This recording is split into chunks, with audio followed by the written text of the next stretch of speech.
Hi hello नमस्कार। आज video का आपन स्वागत जनाऊँगी। मु प्लेट रे काजू आ टमाटो नहीं आम ऐड करदे ग्राइंड करने ग्राइंडर रे।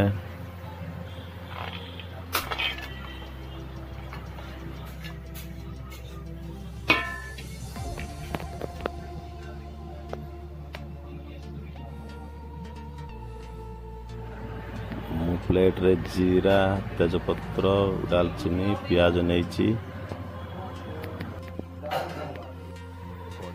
सरिष तेल ऐड करवा।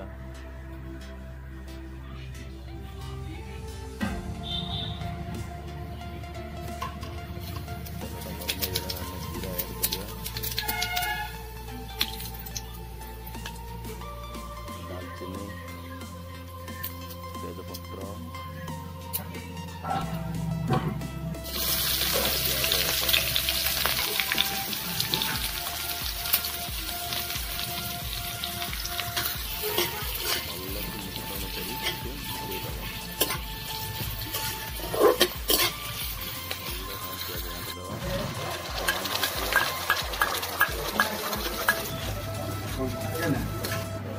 प्लेट रे मु लुण हलदी राग गुंड जीरा धनिया गुंड गरम मसला नहीं आग को मु ऐड करने बोली मसला रे। देखो मसला प्रस्तुत हो ग्राइंड होता टमाटो आउ काजूर पेस्ट को ऐड करदेली। भल से मिश्रण कर मिसेद मसलाटा को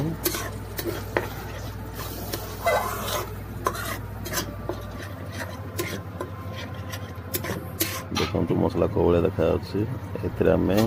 राग गुंड स्वाद अनुसार हलदी गुंड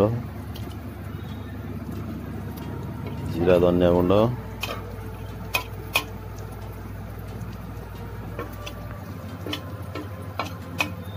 गरम मसला लुण स्वाद अनुसार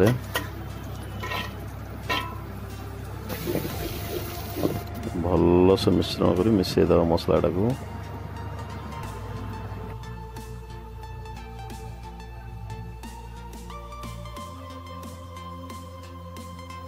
देखो मसला कौलिया हो प्रस्तुत हो स्वाद पर मो लंका और चीनी टी नहीं मसलाटा टी घाटी दे भल से पानी ऐड करदा गरम पानी भल से मिश्रण कर मिसेदबा। देखो कौलिया कलर हो देखा मसलाटा प्रस्तुत हो देखु भल देखा ना बंधु मैंने जदि भल देखा तो आप कमेंट रे मु कंचा लंका तीन-टा चार-टा आ स्वाद मु चीनी टिके नहीं जाइए अल्प परिमाण रे मु मसला रे ऐड करदेली। भल से मिश्रण कर मिसेदबा मसलाटा को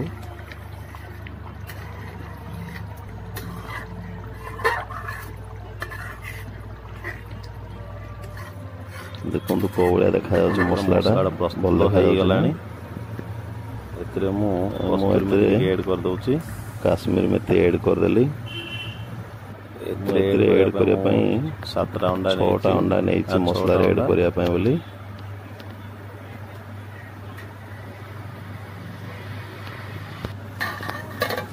मसला सिझापी छाड़ा प्लेट टी गुड़े दबा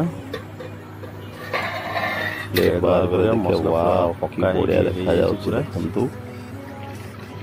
भल मिसेदबा मसलाटा को तेजपत्र को बाहर करदे गोटी अंडा को ऐड कर पटेकी कंचा अंडा गोटी गोटी कर अंडा को ऐड करदे मसला पर गोटे गोटे पटेकी छाड़दे।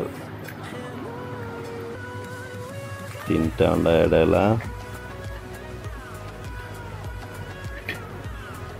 4टा देखु ये ऐड करदे आम गोटे 5 ଏଡ୍ କରାଗଲା। 6ଟା ଏଡ୍ ହେଇଗଲା ଦେଖ ସମ୍ପୂର୍ଣ୍ଣ ଭାବରେ। ଦେଖନ୍ତୁ ଏଭଳିଆ ଏଡ୍ କରିବେ ଆପଣ ବି। ଦେଖନ୍ତୁ କୋଉ ଭଳିଆ ଦେଖାଯାଉଛି। ଦେଖନ୍ତୁ କୋଉ ଭଳିଆ ଦେଖାଯାଉଛି। ଆପଣ ବି ଘରେ ଏଭଳିଆ ଟ୍ରାଏ କରନ୍ତୁ। ଆପଣ ବି ଏଭଳିଆ ଘରେ ପ୍ରସ୍ତୁତ କରିବେ ବନ୍ଧୁମାନେ।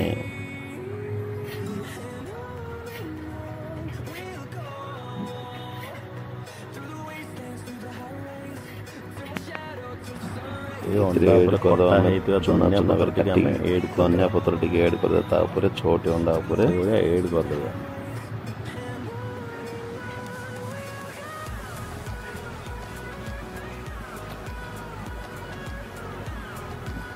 ଧନିଆ ପତ୍ର ଏଡ୍ କରିଦେବା।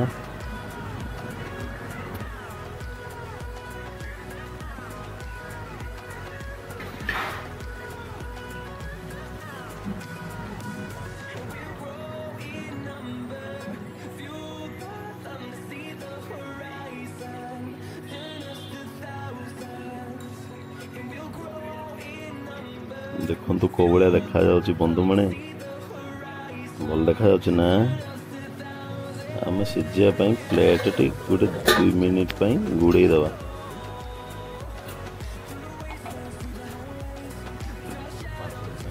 ପ୍ଲେଟଟି ବାହାର କରିଦେବା।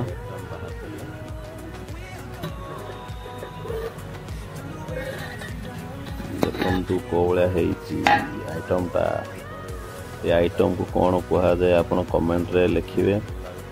ଯଦି ଭିଡ଼ିଓଟା ଭଲ ଲାଗୁଛି ଲାଇକ୍ ସେୟାର ଆଣ୍ଡ ସବସ୍କ୍ରାଇବ୍ କରିବା ଭୁଲିବେନି।